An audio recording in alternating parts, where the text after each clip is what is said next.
What up, everybody? This is Kyle from Knockouts and Three Counts, and I'm here to give you Knockouts and Three Counts, what we were calling After the Bell, but as you can see, Corey Graves is now named the name of his podcast After the Bell. So, not trying to jock off anybody's thing since ours came out first, but obviously his is on a bigger platform. So, there will be a new name to this segment that's going to come soon, maybe Aftermath. Who knows? If you've got a name that you think works with it, make sure you throw it on the page, whether it's at Knockouts and Three Counts Podcast on Facebook, at KO3C Pod on Twitter or Instagram, Knockouts and Three Counts on YouTube, or anywhere else you watch us. You can find us on Google Play, Spotify, all of them. With that being said, I'm here to give you my breakdown of SmackDown. I just finished watching the show. A good first portion of the show, all was wrapped around the fallout from Survivor Series, which started with Roman Reigns coming out to the ring, giving his thoughts on the match and being the sole survivor for SmackDown. If you watch Survivor Series, you saw it came down to Roman and NXT's Keith Lee. Big weekend for Keith Lee. Keith Lee looked great. But it's funny. It's almost like a reverse of fortunes has come for Roman Reigns. For how long everybody was tired of seeing him getting shoved down everybody's throat, all that kind of good stuff. And now it's funny. It's like the shoes on the other foot, because when you watch Seth over there on Raw, Seth is kind of getting the Roman treatment. While Roman was out there saying his piece, he called out King Corbin, to which he came out there with Rude and Ziggler. I've honestly been a fan of what we've seen from Corbin so far. I think he's probably one of the better heels that they have in the company right now, because he's getting legitimate heat. I've liked what he's done. I mean, we've seen people in the past, from King Booker to William Regal and all kinds of other people who won the King of the Ring and then used that as kind of a springboard or a new wrinkle to their character. I don't really know what to think, though, as far as Rude and Ziggler being aligned with Corbin, and here's why. Robert Roode, Bobby Roode, whatever you want to call him, had a hell of a run as NXT champion, where the whole glorious thing, got its start. To me, he's one of the better talents they got in that company. I don't know if it's just he's not connecting with the WWE crowd, as we know that they're different crowds from NXT to your weekly Raw and SmackDown shows. But I just feel like since he's come to SmackDown, it's the story that we've had with a lot of guys when they came from NXT. They just kind of seem lost in the shuffle. Dolph Ziggler, again, another guy that no one can argue is one of the best blue chip athletes they got there, and has had quite a run himself with the world title multiple times, intercontinental titles, tag titles, all that stuff. I don't even mind them as a tag team, but for me, it just seems like them two together with Corbin, it just seems like, they're the lackeys for Corbin, so it, to me, kind of takes away from them a little bit, and I think Corbin has got enough heat that he'd be good on his own. But again, having them there, brings him maybe a little bit more heat. But just being a fan of both guys, I kind of think I would like to see them either on their own as a tag team or on their own in singles.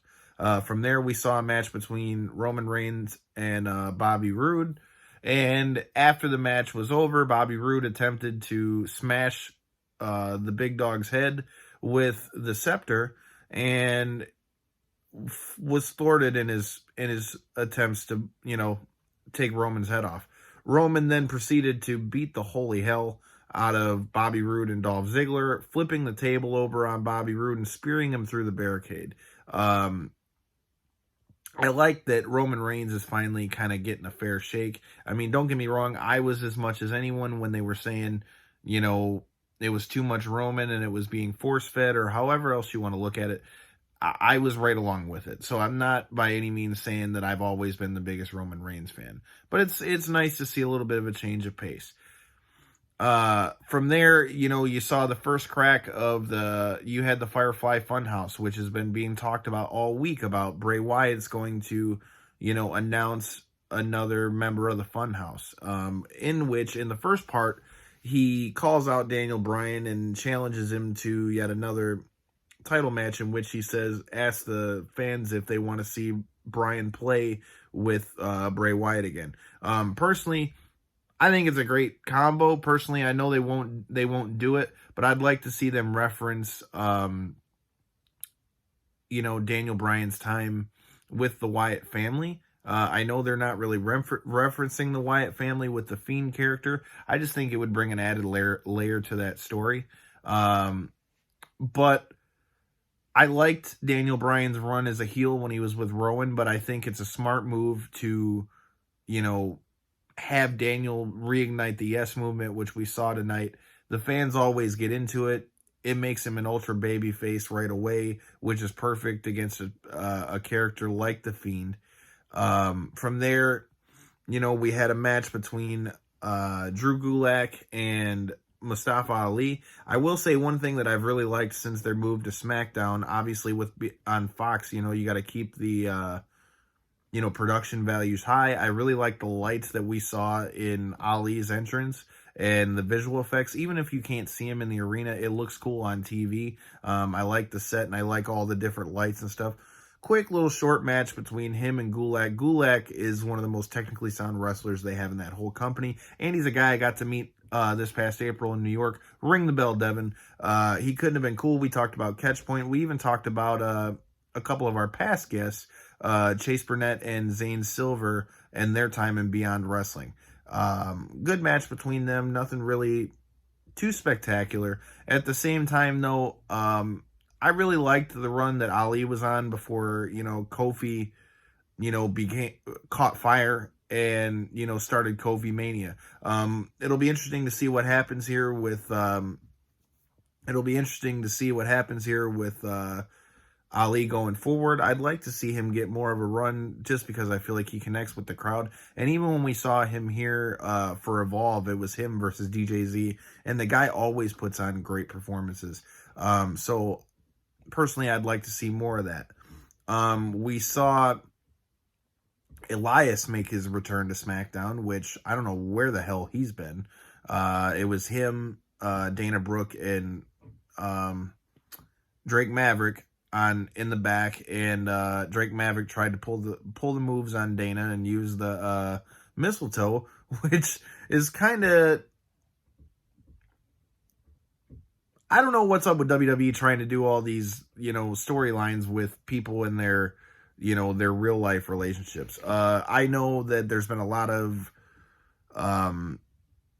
backlash on the Bobby Lashley Lana story, which I'm all for because I don't like that story. I think you should leave that alone. Don't get me wrong, I'm for cutting, pushing the envelope. But to me, some of that stuff and having them making out like that all over TV and the stuff with Rusev, I don't know. I'm not a big fan of it. And it was funny because Elias alluded to that, until his wife finds out. That being said, I'm a big fan of Dana Brooke. Have been for a while. Maybe she might need a little work on the mic, but I mean, she's got a presence to her, in my opinion, and I would like to see more of Dana Brooke on TV. I've been a fan of Elias. I'd like to see more of him on TV as well. We also had, you had flashes all throughout the show with Bray Wyatt and the Firefly Funhouse. You had, it would just pop in throughout the night.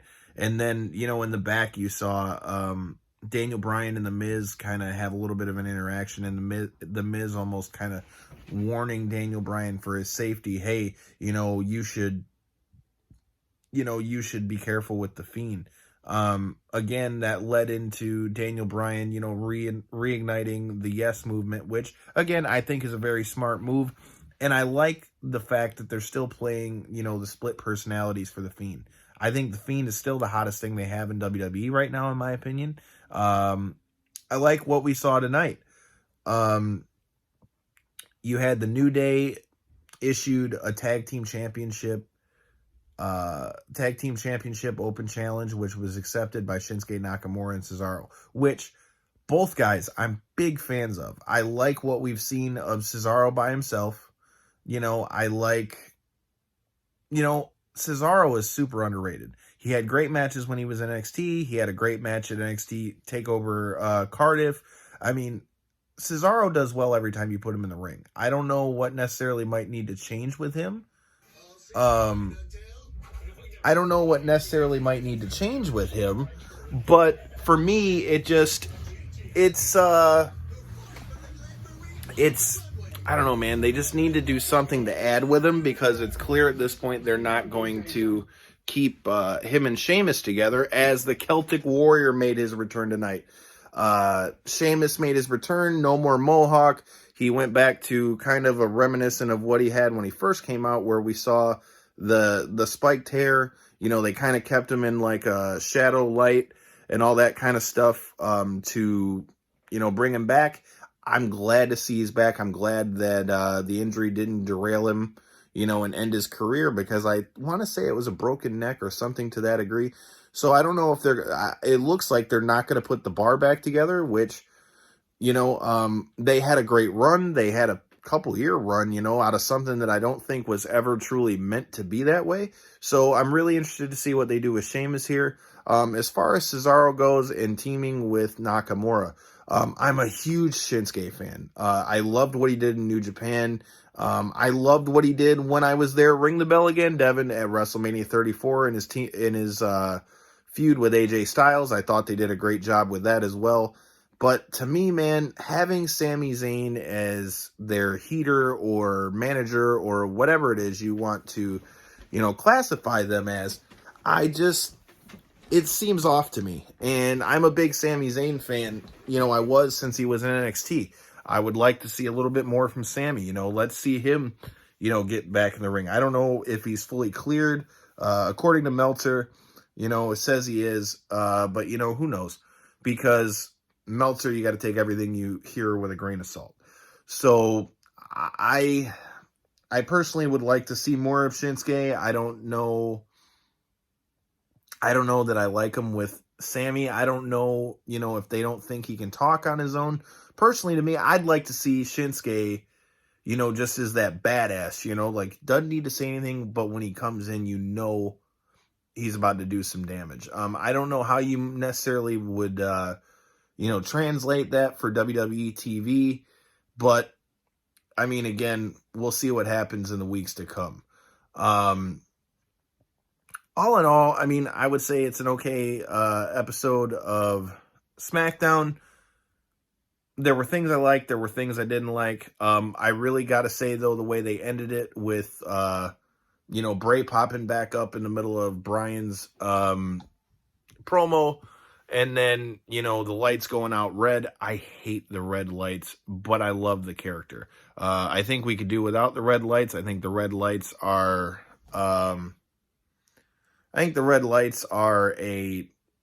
they're a distraction, really, and it makes it hard to see. So I don't know that I necessarily like that, but I liked him coming up through the ring and having Bryan, you know, fight his way out of it. But then we see Bray rip his hair out. At least that's what it looked like. Good cliffhanger going into the next episode. I don't know what to think with the whole ripping the hair out thing, but I mean, again, I like that they're keeping the split, you know, the split personalities. Like I said, things I did like, things I didn't like. Who knows what we're going to see coming from here. Obviously, now that NXT is out of the picture with Survivor Series being over, let's see how, you know, they can continue to grow their storylines, grow their characters. And I'm just going to state this here for the record.